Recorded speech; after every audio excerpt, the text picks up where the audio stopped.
Hello and welcome everyone. Today I'm going to show how to fix Discord not connecting to voice channel. Firstly, what you can do is you can tap on settings. After you tap on settings, tap on apps. After you tap on apps, tap on app management. Now tap on search and start typing Discord. After you tap on Discord, tap on storage usage. After you tap on storage usage, tap on clear cache.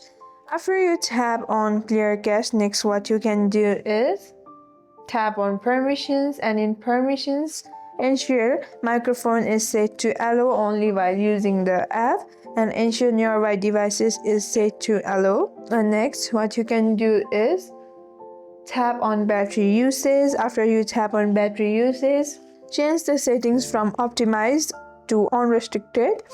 And next what you can do is tap on Google Play Store, open your Discord app. After you open your Discord app, tap on your profile icon, tap on settings gear icon. Now scroll down and tap on voice. After you tap on voice, scroll to the bottom and turn off low latency hardware accelerations.